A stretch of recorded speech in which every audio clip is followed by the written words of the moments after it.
All right. Hello, everyone. Thanks for joining us. I think we're ready to get started. Welcome to today's webinar, Passive Building Envelope and HVAC Design Across Building Types. My name is Ben Bartel, and I'm a mechanical engineer with National Property Consulting Group. Today's program was produced by the Illinois Green Alliance Programs Committee, a volunteer group that leads the selection, development, and implementation of Illinois' green education events. The team that organized today's event include myself, Alec Gassiel, and Sophia Sol. Thank you to all of our team members for your hard work. Everyone has been muted upon entry. We will have a Q&A session at the end of this program, so feel free to type your questions into the Q&A chat, and we will attempt to answer those at the end of today's presentation. For those of you who are joining us for the first time, Illinois Green Alliance is a membership-driven nonprofit that advances sustainability in the built environment to ensure greener and healthier communities across the state. Their 2050 vision is to make net zero buildings feasible, affordable, and so commonplace that every building in the state is net zero by 2050. They accomplish this work through three key pillars: educating building industry professionals through webinars, panels, and tours, advancing policy to scale energy efficiency and net zero adoption, and demonstrating that high performance buildings can work anywhere. Their members represent every sector in the building industry, from architects and engineers to building owners and construction professionals. You can learn more about membership, check out upcoming events, and learn how to get involved by visiting our website. The link will be in the chat. The webinar is approved through AIA for one learning unit credit and can be logged for one LEAD AP or Green Associate Continuing Education hour. Certificates of completion for both AIA members and non-AIA members are available upon request. To request AIA CE credit and/or personalized certificate of completion for architecture license CE reporting purposes, follow the QR code on your screen and complete the linked form. We will also be linking the form in the chat now and at the end of the session. For those interested in self-reporting CE hours for your LEAD AP or LEAD Green Associate credentials, we will be sharing self-reporting instructions and a fillable certificate of completion in our follow-up email to the attendees next week. And here are today's AIA learning objectives.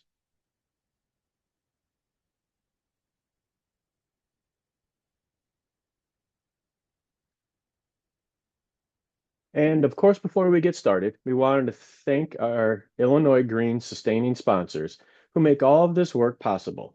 A special thank you to our gold level sponsors, ComEd, USGBC, and Sloan. If you and your organization want to commit to advancing Illinois Green's vision for a net zero future in Illinois, visit our sponsorship page to start a conversation today. Now let's get started with today's program. I'd like to introduce you to our fantastic set of speakers. First, we have Joseph Gedemy. Joe is a mechanical engineer and sustainability consultant at Shive Hattery, where he covers mechanical design across several building types, including commercial, industrial, public, and healthcare applications. Joe achieved his passive building consultant certification in 2023 and co-leads the energy modeling team at Shive Hattery. We also have Al Mitchell, building scientist and certification manager at FIAS. Al joined the FIAS team in July of 2020 to aid in technical capacities ranging from research to project certification. He holds degrees in architectural engineering and architecture from Illinois Tech and Ball State University, respectively. Remember, we will have a Q&A session at the end of this program, so feel free to add your questions into the Q&A chat, and our speakers will attempt to address them at the end of the session. And with that, I'll pass things off to our speakers. Yeah, very good. Let me thank you very much, Ben. Let me share my screen here. All right, can you all see my screen and hear our respective voices? Don't see the shared screen yet. Oh, okay. Let's try that one more time. Thank you, Ben. And Yes, I think that's working. that one's working. All right, very Yeah. good. Well, thank you, Ben. Well, let's jump into it. So I'll go ahead and skip my bio. Ben, thank you very much for the introduction. We can skip mine as well. And we got the So, presentation, the which I think are also covered. So jumping right along. Yep. So as was stated at the top of this presentation is supposed to discuss the interplay in passive building strategies between envelope HVAC and how we apply this to differing building types. And we're going to use the term passive building throughout the presentation rather than passive house, just to be specific that it applies to more than just single family homes. We're trying to be expansive in that terminology. And it's a design and construction philosophy that is most effective for buildings that are going to rely on impacts to the thermal envelope. So passive strategies are driven by anything we can do that doesn't require active intervention first. So we're looking at airtight, well-insulated, high-performance envelopes with glazing that's the appropriate selection for the climate and oriented properly. And as a benefit of this, there's a minimizing in the size and scope of the HVAC system that happens that we can, there's an interplay and a cost savings there that we'll dive into a little bit further. And initially, right, our main goal is that we're minimizing the energy need and loss through the building envelope rather than compensating for it by having a larger mechanical system or a second backup mechanical system. And then certification of buildings to a passive building standard is proof of building performance, but it also includes the on-site QA. And on-site QA is critical in the building delivery process because then you can ensure that the client is actually getting delivered the building that was designed and promised, not just something on the paper didn't get implemented properly. So on the next slide,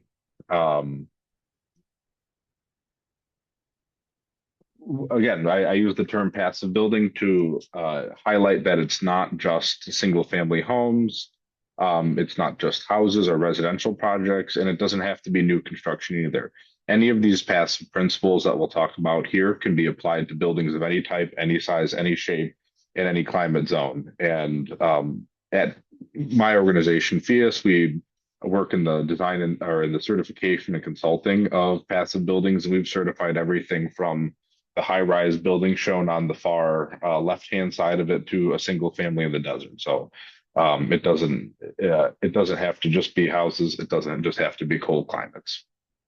On the next slide, I use this graph in every presentation I give because I think it's very illustrative of what we're doing with our passive building strategies. So again, we're using the building envelope, insulation, air sealing, glazing, orientation, compactness, all of that to reduce the peak loads on that are needed to maintain comfortable conditions within that space. Once those peak loads are reduced, the area under the curve is reduced as well, and that's what results in direct energy savings for the client. On the next slide, just a quick history of some of the passive building standards that happened in North America here. So there's sort of two movements relative to passive building, one of which is the passive solar movement that happened down in New Mexico in the 70s, and this isn't the focus of this presentation. This stems more out of the super insulation movement that was started in Urbana, Illinois, and also up in Saskatchewan, Canada, where were very cold climates where they were trying to reduce the heating load as much as possible to save on energy. And a lot of this ties in as well to the time of the original OPEC oil crisis in the early 1970s. However, later on, energy became cheaper, and there was a lot of lost interest in this energy efficient type of construction. The Germans decided to take this and apply it to their projects as they were undergoing an energy crisis in the 90s. And then the standard was brought back to the United States in the early 2000s. So since then, we've been working on trying to develop guidance that's cost optimized and climate optimized across the entire country, the entire continent of North America to design buildings to. On the next slide, passive building generally delivers not just the energy efficiency and affordability that we were talking about here, but I think it's important to consider a lot of the other, what we might term as co-benefits. Because you have a very insulated and you have a very airtight envelope, you've got good source control for your ventilation system. So you're able to deliver better indoor air quality rather than relying on building infiltration. Because you've got the well insulated envelope and you're airtight and you're reduced drafts, there's a lot of thermal comfort benefits that come from that. That air tightness also plays a lot into durability, so we're not experiencing mold or condensation issues within wall or roof assembly. So again, it's not just driven by the primary energy savings, but a lot of these co-benefits as well are become easier for us to quantify as we move forward. How do we achieve all of this? Is through thinking about all of the modes of heat transfer and moisture transfer that happen with buildings. And on the next slide here, we've got it broken out in our three main modes of heat transfer. So our thermal control is managed by high performance insulation, as well as reducing any thermal bridges where we'd have something highly conductive that penetrates the insulative layer of the building envelope. We're managing our bulk convection or advection by our air tightness and utilizing enthalpy recovery ventilation or just sensible heat recovery ventilation if it's appropriate for that building type or the climate zone in which you're working. And then the last mode of heat transfer we have to manage is radiation control. And so a lot of that is appropriate glazing selection, sizing, and orientation. I want to take a brief dive into the way that we've calculated some of the targets that and the guidance we provide at FIAS and how that applies.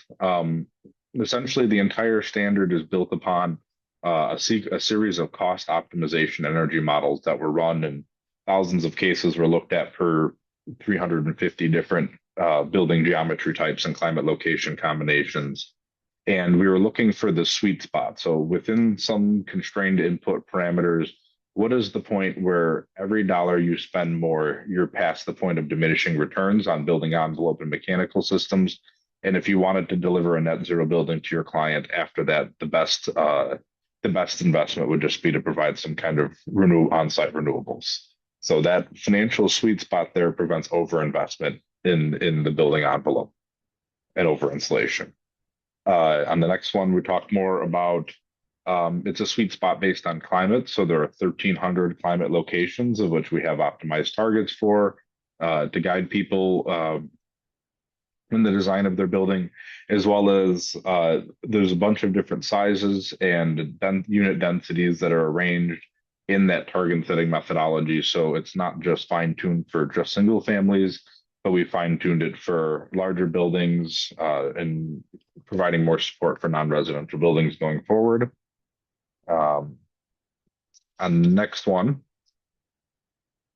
part of what Joseph will talk about is more into the scale and scope of what happens on some of the project that he's worked on. But I did a little bit of back of the envelope energy modeling math here to prepare for this presentation. And I wanted to compare a 79 unit multifamily and a single family. And just like any good architect, I download my designs from energycodes.gov. So these are the PNL prototypical multifamily and single family respectively.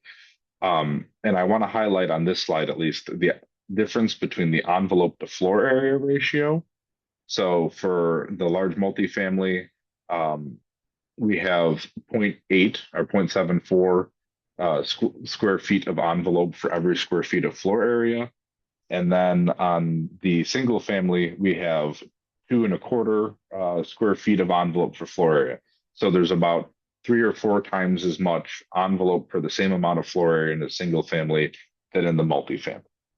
And on the next slide here, I ran some analysis on these and just compared the what was the current energy code at the time, the ICC 2021, to what we would typically see in a passive building. In the single family, we're seeing about 31% savings in this climate, and it's about a doubling of the amount of insulation in the wall than what would be required by code. And the other substantial differences are improved glazing and air tightness. Because we have less building envelope area in the large multifamily, we're seeing a smaller savings. We're only seeing about 24% of the savings. However, because we have less envelope area as well, the investment in the envelope is less significant. We have a little bit of extra insulation on the exterior wall of the building, but we are able to use the same amount of insulation we would in a code roof assembly to still meet our criteria. The window's better, the building's more airtight. And if you look on the stacked bar graphs in the center of the slide here, you'll note that the big load is heating. In our climate, we live in a cold place. It's been winter for sure in Chicago the past 2 weeks here, and we're able to save a lot on that heating load, especially by the air tightness and the insulation in this. So because we can compress that area of the load, that's where we're seeing a lot of our savings from in this climate. So that's the primary energy savings discussion. There's a couple other things. Again, we talked about these co-benefits at the top here, and there are 6 parameters that ASHRAE Standard 55, which is the minimum acceptable standard for thermal comfort within buildings. There's 6 parameters about the building that we can address using passive building to provide a more comfortable space for our occupants. You experience the mean radiant temperature, your body radiating heat to cold surfaces like these single glazed windows I have here in our office. Air motion, these things are also quite leaky, so I feel some downdraft discomfort happening on me, and the relative humidity in the space. So all 3 of those things are the mean radiant temperature and the air motion and the relative humidity are able to be controlled by the building envelope in utilizing our excessive amounts of our super insulation, as well as the extreme air tightness we see in passive buildings. The air temperature is then completely set by your mechanical system and what your thermostat set point is, and then clothing and metabolism are up to the occupants. So a lot of these, there are at least half of the things that we can deal with through this passive building approach in dealing with thermal comfort to make it more comfortable and for the occupants, which has been shown to increase like productivity and general happiness in spaces. One of the other things that's become of recent interest as a benefit of one of the passive buildings is resilience. And this was the topic of a lot of my studies as of recent. And we've seen extreme weather correlating with grid instability. Luckily, thank God, we haven't had a whole lot of grid instability here, but in recent times, there was the deep freeze in Texas in February of 2021 that left a lot of people without power when they had some extreme cold. And then also the extreme hot that happened later that summer in the Pacific Northwest had a lot of people rendered powerless during 116-degree dry bulb temperatures. And also in our cold climate here, as we drive towards decarbonization of buildings through the means of electrification, we're putting a lot more load onto that building grid, which also can increase the stability of it. We're looking at a doubling of load on the grid in the northern half of Illinois here on ComEd by about 2050 if we're in the high electrification scenario. And I think thermal resilience can be a great benefit for these scenarios. So I'm going to define that as a building's ability to maintain habitable conditions during a loss of power or mechanical failure. And then on the next couple slides here, I have some sample graphs from some analysis we've done. So these lines here are the temperature within a space. The top 2 dashed lines are the passive buildings. The red line at the bottom is sort of an existent home that's had some amount of upgrade, but not a ton. And we can see that during a winter outage scenario, the temperature drops quickly in the homes that are poorly insulated and poorly air sealed, and does better in the building. So we're not dipping below about 55 in either of the super insulated cases, and we're quickly dipping below freezing by the end of the week outage in our lightly insulated home. So a lot of these passive building metrics or passive building approaches, again, you're retaining a lot of heat in the building, and it's going to make a building more survivable in the case of an outage during a cold season. On the next couple slides, I've got some details of the overheating scenario. So again, the same lines apply here, where we're looking at overheating. Let's go to the next one. Um, so on this one, even though we've got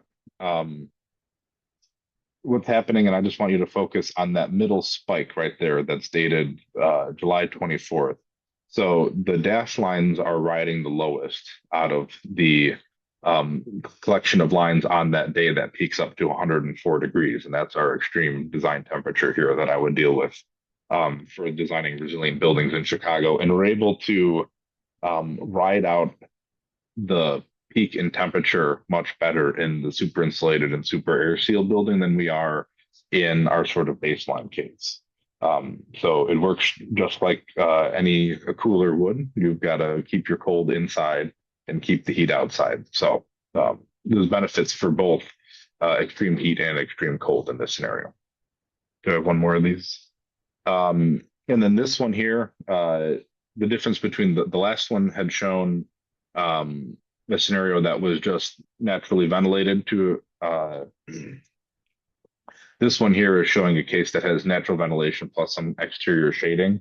And again, the two dash lines are riding much lower during that extreme day than they would in any of the leakier buildings. So we're not exceeding about 84, 85 degrees Fahrenheit in the space, which is uncomfortable, but it is a more survivable situation in an extreme heat wave. And Chicago's got a good history too with the heat wave of 95 that resulted in quite a few deaths related to that. So I think this is something that we should start to think about as a benefit that should be applied to all of the buildings we're designing.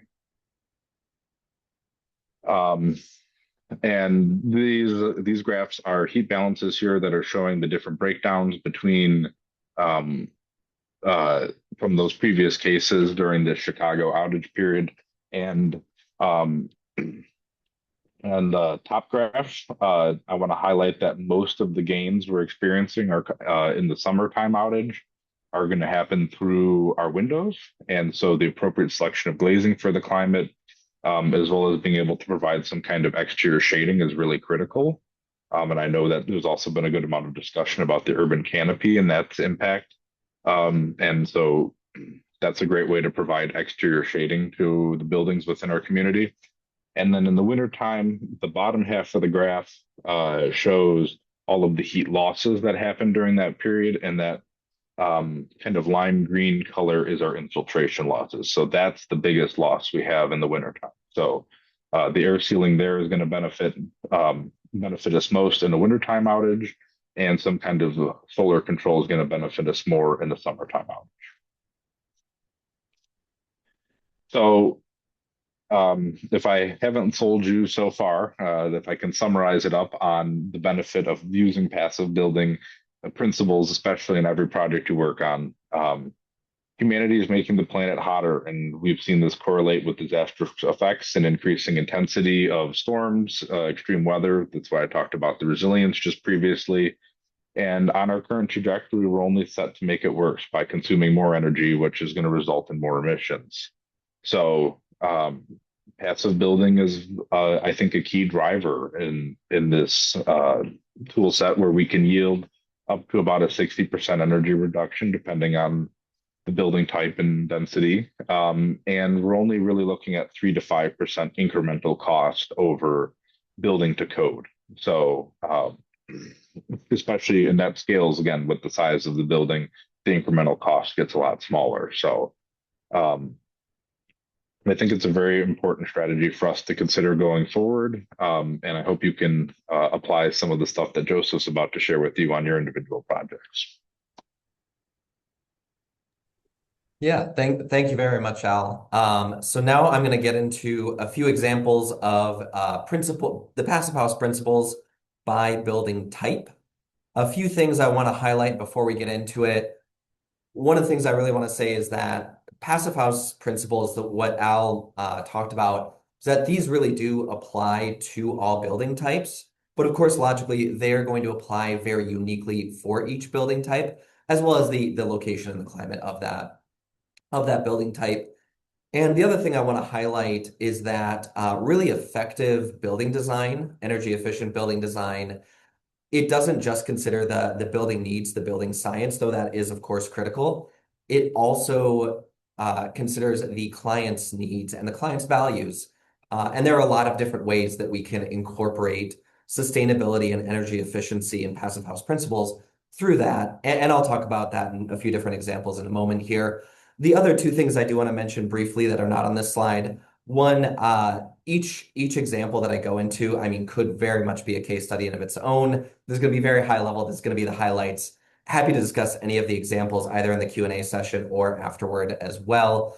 And the other thing I want to mention is that the examples I mentioned are not necessarily all passive house certified. Really, they're not, but they all include and have passive house principles incorporated into the design. If there's a project that's going to happen, I want to do my best as a mechanical engineer to make it as energy efficient, to incorporate as many passive house principles and energy efficient principles into that building design.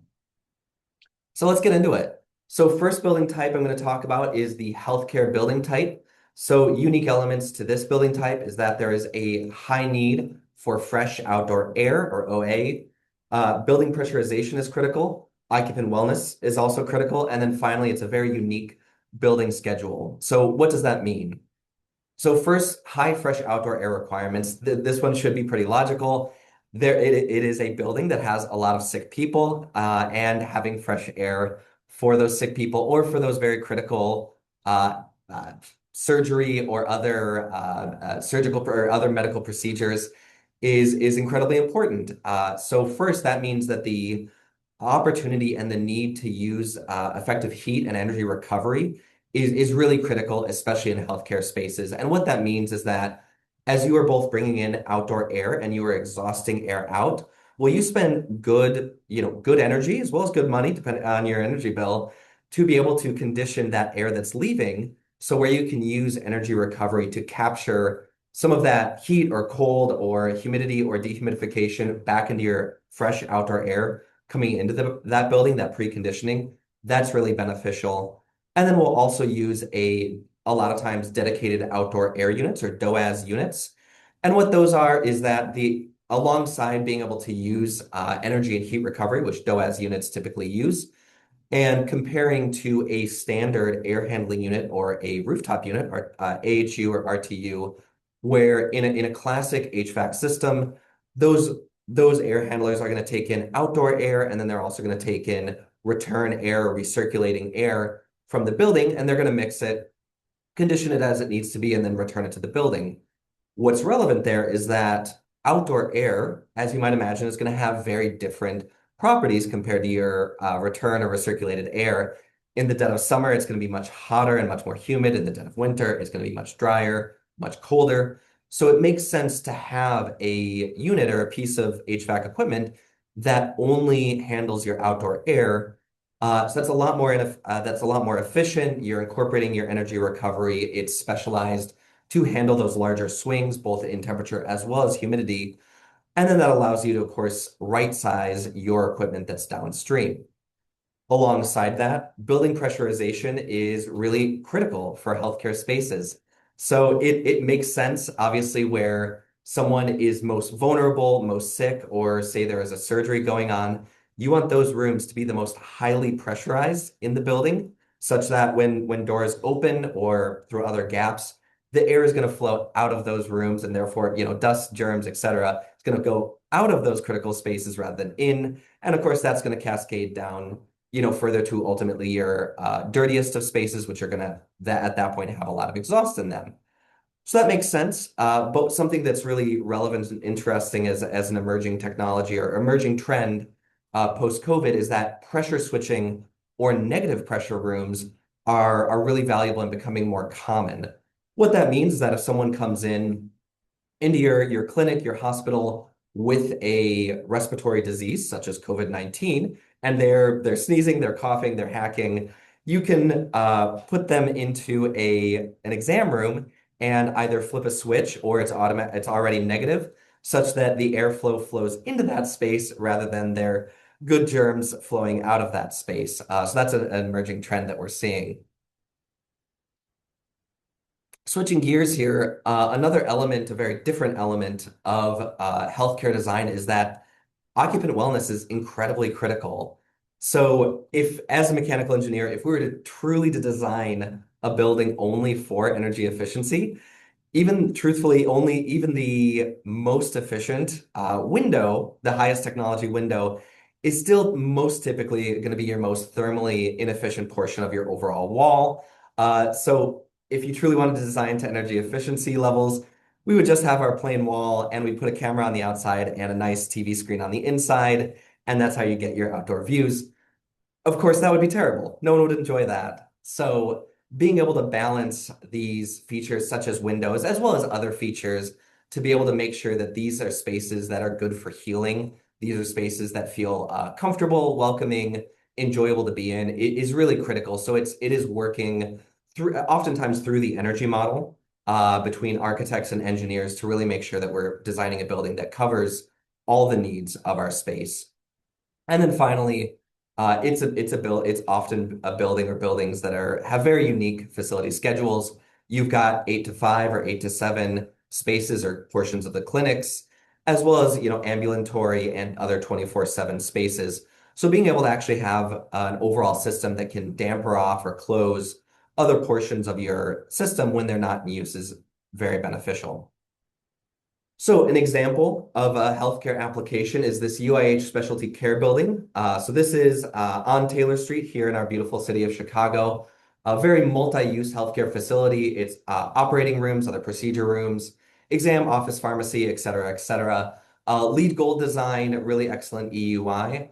And that EUI and that energy efficiency comes from multiple different design choices. So first off, our building envelope was really designed to be able to maximize the daylight in a reasonable way while providing passive shading. So you can see that horizontal shade on the bottom there, and then the vertical fins, or if fins is the right word there, fins structures along each wall there to be able to bring in daylight without that harsher solar gain there. Alongside that, it is a dynamic HVAC system. It's reacting to your occupancy levels. And we also incorporated the use of heated and chilled beam systems, or active heated and chilled beam systems. And what that is the idea that we have our DOAS unit, our dedicated outdoor air unit, on the roof there. And as that fresh outdoor air comes into your box, I'm referring to that image on the bottom right there. That's our active and chilled beam unit. It is coming in and it is passing through the box. And as it does, that air is entraining other air from the room, and it starts to create recirculation with a higher volume of air than you're otherwise getting coming into the box via your primary airflow. So that it's a really efficient way of getting a lot of airflow and a lot of air movement without having to add additional fans. Alongside that, you do have a coil right in the unit that's basically stationed above in the ceiling space of the room there.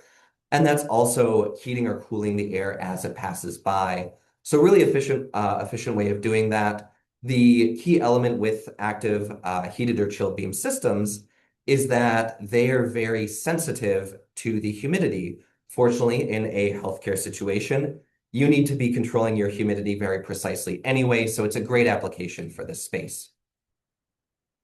Now switching to an entirely different building application, I'm going to get into warehouses and industrial spaces.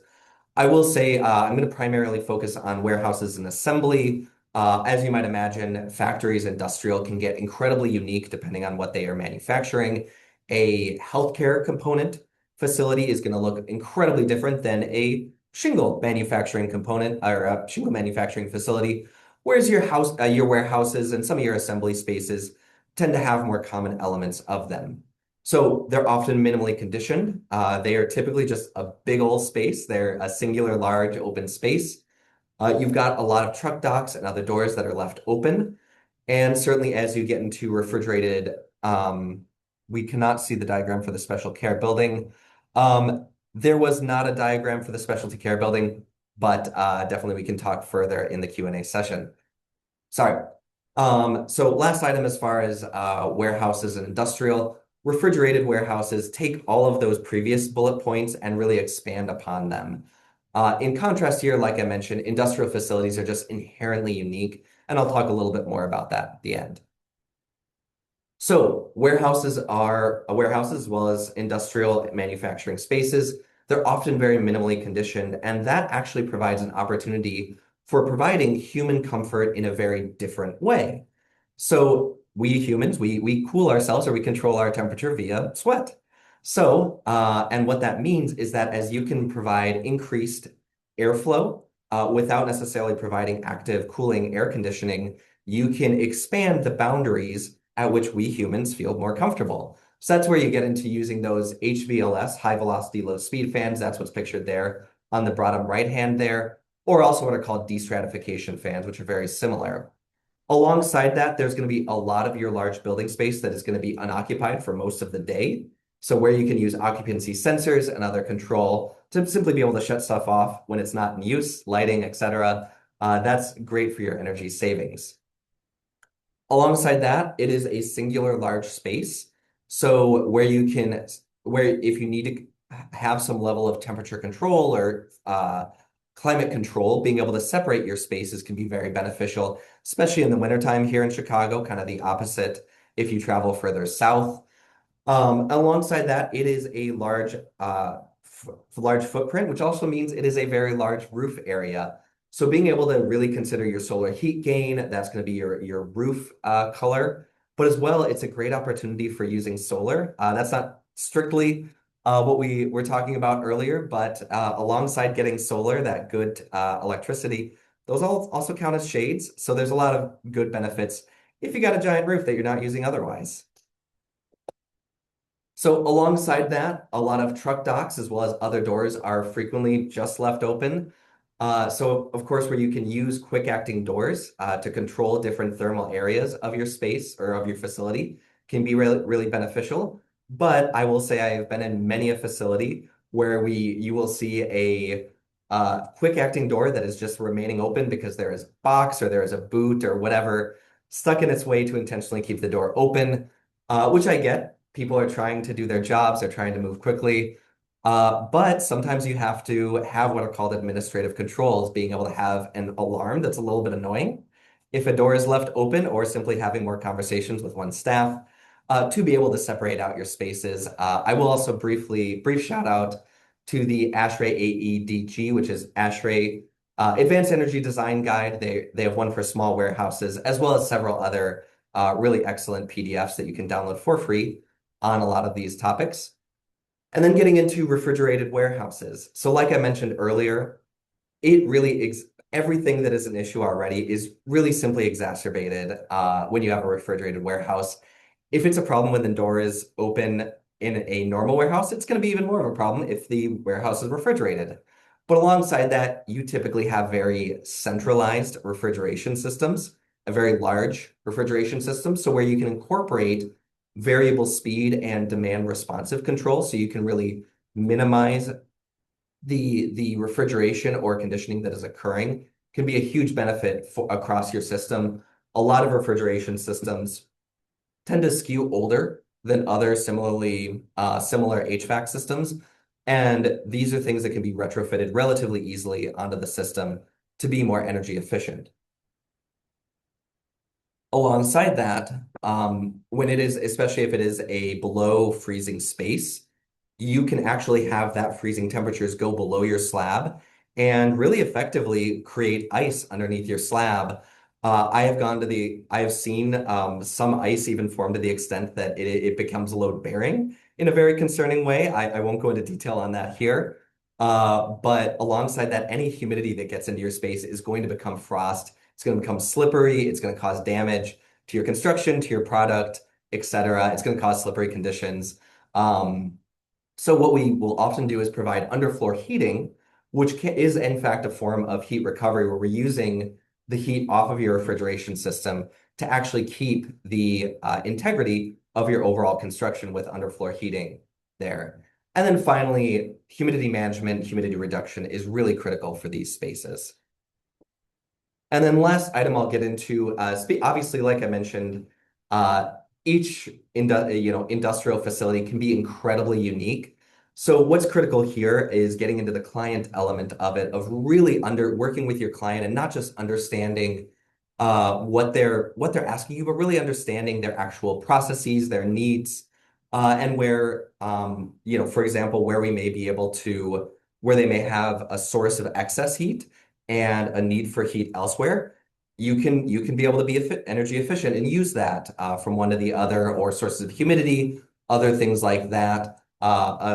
Example technology that is what are called runaround loops. So a lot of times you may have very different areas of your facility that have different needs, and one you may be able to use the heat from one in another space. So you'll have this runaround loop. All it is two coils connected by basically two tubes and a pump, and that runs either water or glycol or a similar fluid to take heat from one space and put it into the other. And alongside that, these are really oftentimes very big facilities, and they can't often shut down for very long or at all. So really being able to work with your client so that you can have not just a big picture understanding of their needs, but also a really good understanding of how you might be able to make phasing and incremental improvements for what they're looking to do at their facility. So a good example of this, so I was involved in a analysis of a cold storage as well as a dry storage. So some standard temperature, some cold temperature warehouse space. And this also gets really into our understanding our client needs. They were very sensitive to upfront costs. They needed to be very conscientious of that. So what we did is we took all of our solutions and put them in terms of the years of payback to make sure that it fit what they were looking for, what they needed, while of course being able to still provide energy efficiency. So first technology we recommended to them was thermal storage through the use of what are called phase change materials. And what that is, that's pictured there on the bottom right-hand side, are canisters that are filled with a fluid that is tuned to freeze and thaw at the desired temperature of your given space or room. So as it sits in your space, typically that's going to be a refrigerated warehouse. As heat enters that space, it gets absorbed into those phase change material canisters, and those begin to thaw as they absorb that. And it basically just keeps your temperature more even for longer without having to engage your HVAC system or your refrigeration system. So really effective system there. In all senses, it's basically just a cooler pack that you put into your beer cooler. So small scale beer cooler, cold pack, big scale phase change materials warehouse. Makes sense. Alongside that, we did also recommend ERVs and HRV systems. That's energy recovery and heat recovery systems with heat pumps for their offices and bathrooms. That was a great payback, as well as a few other solutions as well.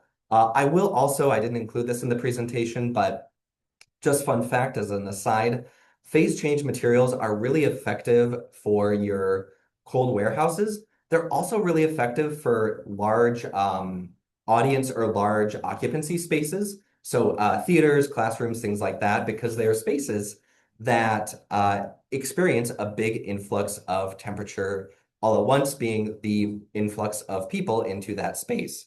So fun fact there, I won't go into that any further there. So final application that I want to, or building type that I want to get into is K-12 education. So these are spaces, or these are buildings that are very much of the community. They are long-term community investments. That means they can be older, and there's also a need for robust and maintainable systems. There's often larger land space, which is athletic fields, playgrounds, other spaces that you can work with. And then finally, very similar to the hospital application, your student, your teacher, your staff wellness is also incredibly critical here. So it is a long-term community investment, and you're often working with older buildings. So in some ways, similar to how I mentioned, really understanding your client for the industrial spaces, and of course that should apply in every project that we do, is understanding our client, but where we can really understand the building, its age, its construction, to be able to really understand how we can improve its envelope, we can have a really fantastic impact there. And I will say as an aside that historical preservation and energy efficiency, they don't have to be opposites. They are not opposites, and they can and they should go together. Alongside that, these need to be very robust and maintainable systems. So in contrast to, say, your hospital spaces that have a need and have an appetite for very complex, very precise systems, these need to be robust, they need to be simple, they need to be easy to maintain most typically. Where you've got, so switching gears here, where you've got a larger land use, that's a great opportunity for using geothermal. And then, like I mentioned earlier, you need to make it a nice and welcoming space. You want kids to enter this space to be able to learn and be excited about learning if they can.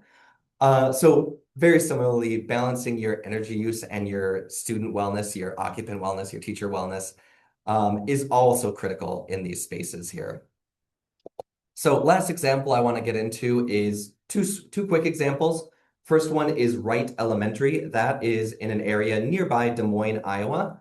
And that is a combination of a geothermal water loop. That geothermal is actually a single loop. It is a neutral temperature loop that has individual water to air heat pumps in it. So as a brief aside, I do want to talk about what is a heat pump. And at the risk of oversimplifying here, effectively, if you imagine a given refrigeration system or a given air conditioning system, you've got a cold side, of course, but then you've also got a hot side. So in your house, as an example, your cold side is going to provide you air conditioning, and then your condensing unit sitting outside is going to be your hot side. All a heat pump is that it gives you the ability to switch. So if you need cooling, it's in the cooling mode. If you need heating, it'll switch and it'll provide cold on the outside, hot on the inside. But really, you can put a heat pump anywhere. And the benefit to that is that the refrigeration cycle allows you to be able to get 2 to 4 times, that's what's called a COP or coefficient of performance, of the electrical energy that you put in. So 1 kilowatt in, 2 to 4 kilowatts of cooling or heating out.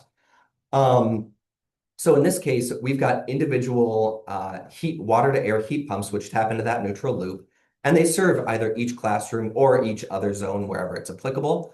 So if that classroom needs cooling, it'll pull that heat out of that classroom, put it onto the neutral water loop, and then vice versa. If it needs heat, it'll pull heat from that water loop into the classroom. And then you will, in any given building, you'll have spaces that sometimes need cooling, sometimes need heating. So those will, in your spring and fall, those will work together. That loop will stay roughly neutral. If it gets too warm, of course, that'll go out to the geofield, or too cold, goes out to the geofield, and that keeps that loop at a relatively neutral temperature. So very efficient, very simple design. If a single heat pump needs maintenance or whatever, you don't need to take down the whole system. You just isolate that, do the maintenance, or worst case, replace the unit, and then you keep the rest of the system running as it would.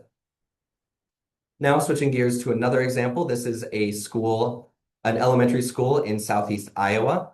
They came to us with what they described as a need for HVAC improvements. They said it's uncomfortable, it's too hot in the summer, it's too cold in the winter, it's drafty. We need HVAC improvements, which, while true, we recognize that the true issue was not their HVAC system, it was their human comfort. And that, of course, occurs between your HVAC and your envelope. So we did also look at the opportunities to be able to provide window replacements for them. It was a 1971 construction. So by replacing their existing windows with modern windows, we found that we were actually able to reduce their overall system size by about 22%, which is pretty significant for them in terms of total cost. So in summary, hopefully we've illustrated to you that these passive house principles can and do apply to all building types, but of course they apply uniquely to each building type as well as the location and climate. Alongside that, there are a wide variety in each building type, in each climate, in each situation of materials, methods, HVAC technologies that we can use to really manage and be effective in energy use, as well as reclaim energy use as well. And most of all, effective building design is not just the role of the mechanical engineer, it's not just the role of the architect, it is the role of the whole team together. So Al and I, to end this with 2 questions. we want to provide the idea of in 2026. Actually, Al, I think you have the first one, the first bullet point here. I was going to take it, but I'll leave it to you. Oh, okay, I'll take it. So first one, as we think going into 2026, what tools do you have that best fit your client needs and your client's goals? And also in 2026, how can you partner more with your teammates across disciplines? That is your architects with your engineers with your architects, both with your other consultants, with your contractors. How can we all work together to create more effective buildings? So thank you all very much. And now I'll turn it over for questions. Great. Thank you, Joe and Al. That was a tremendous amount of information, more than I could comprehend in this short amount of time that we had. So I see Al's already answered one question. We'll skip that for now. I might want to get back to that in the end if we have time, just so we could further discuss it. But one of the first questions I'll go with is how much research is done on to look for adaptation? And the gist of the question is that the building modeling done today won't be the same as the climate is in 2050 or beyond. How does any comments to that, Al? Yeah, no, it's a great point. I've done a lot of research on trying to determine what stress weather type of stuff should we be using for these extreme scenarios. So I've looked through the entire historic record of a couple locations back to 1970, because that's as far back as I can get good, consistent hourly data. I've looked at some future models too. A lot of the future models we use are weather shifted, so they don't preserve the extremes. They just make the whole climate slightly hotter, which is probably not true based on some of the broader models. So I think the best weather data model is the one developed at Argonne National Lab, just outside of Chicago here. And I think I would look at using that data set if I were concerned about future weather scenarios. Great. Thank you for that. I think we're going to switch back over to the warehouses. I enjoy warehouses. That's what my clients like to buy and develop. But the question is, what strategies can be considered for existing industrial warehouse and distribution centers to tighten the envelope and leverage outside air for increased ventilation? Yeah, that's a great question. So I mean, I think there are it's going to be very dependent on what the specific needs are for the warehouse. But let's say it is a generally unconditioned warehouse. Maybe there is just maybe just heating in that space there. I will say the ASHRAE AEDG for warehouses is excellent. But really it's, where you would look, I would say on average, I mean, it should be, should consider each application, but your roof is most typically, if you're just looking at your envelope, your roof is going to be your most typically your biggest impact to your envelope, and your roofs need replacement, what, 10 to 20 maybe 15 years on average. Don't quote me on that. Anyway, so where you can combine, if you've got a roof replacement needing to come up anyway, that's a great opportunity to be able to replace that, especially I will say where you can have above 20-year roof replacement. Thank you very much. So where you can have actually above deck insulation, so it's actual, rather than having batt that's going to be between your structural elements, actually having a continuous insulation is really beneficial. Also, there's a lot of advancements in adhesives. So a lot of times you will put in a really effective roof system, and then you will go through and punch just a heck of a bunch of holes through it, and that'll kind of ruin your effective envelope there. So where you can use modern adhesives for that can be a great benefit there. And then I will say this isn't directly an envelope item, but where you can, where it makes sense, again, dependent on the application, to separate some of your spaces, especially your docks. I will say in the AEDG, they actually go to the extent of providing a whole separate room effectively, or building extension for your trucks to go into. So the trucks themselves go in, and then, the doors close. Obviously, that's going to make sense for some and not for others, but those are opportunities there. Or on the inside, certainly being able to provide a wall to separate your dock from the rest of the spaces if you're wanting to keep it overall more comfortable there as well. Was there another part to that It question? mentioned outside air. Oh yeah, yeah, absolutely. So I would say that is that is dependent on if you want to provide actual air conditioning or not. So let's say you do have a maximum temperature that you do want to keep it on, being able to have, an ERV or ERV or HRV to be able to provide that outdoor air, that's really beneficial. If you are looking, if you don't necessarily have like a max temperature that you're looking for, simple, supply and exhaust fans, potentially something that is preheating your air in the winter time. And let me give one more caveat as I'm speaking here. I will say unfortunately, it is, if you're looking purely at cost, and some clients are, that's just totally valid. It can be challenging to overcome the very cheap uh, cost of natural gas.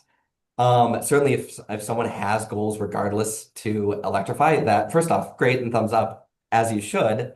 Um, but there's other opportunities where it does start to lean towards some of your other opportunities for conditioning and considering both the energy reclaim on your exhaust to your outdoor air intake. Um, so that was a bit of a smattering of thoughts there, but hopefully that answers that preliminary question there. And then the last thing I will mention is being able to provide internal airflow. Obviously, in a warehouse, hopefully there's not a lot of papers that need to blow around. So if you can get your HVLS fans or your destratification fans, those are great opportunities as well. No, absolutely.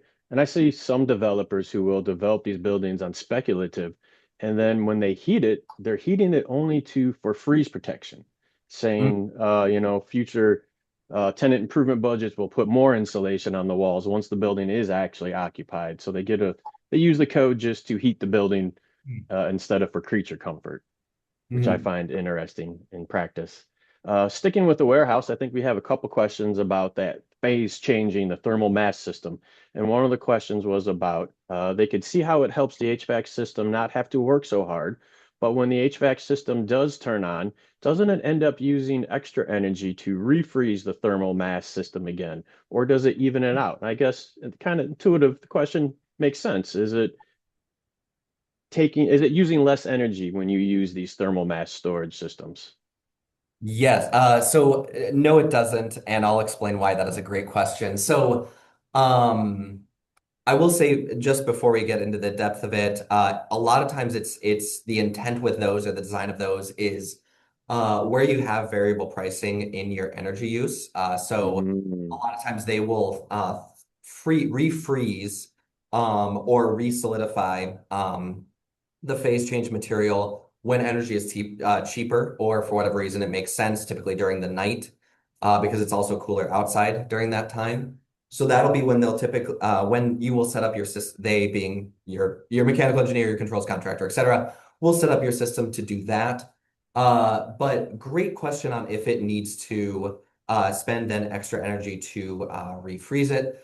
You really don't, because the those first off, those thaw right at the temperature that you need the space to be, but they're also not providing any further sources of heat themselves. Your sources of heat um, are going to be your humans inside the facility, your equipment, your doors opening and closing, your lights, etc. So once those all thaw, they're not causing any further detriment to you. They're just no longer helping you. So I hope that answers the question very preliminarily. No, I think you nailed it. I think you could save money if you can refreeze that when utility rates are cheaper. It's more of an issue out in California and demand charges. So far here in Chicagoland, we don't see those demand charges that makes it beneficial to make ice at night to use during the daytime sort of situations. Yes, yeah, and I will say it's you'll see a lot more application for it in the refrigerated or frozen warehouses than necessarily your normal temperature, especially if there's not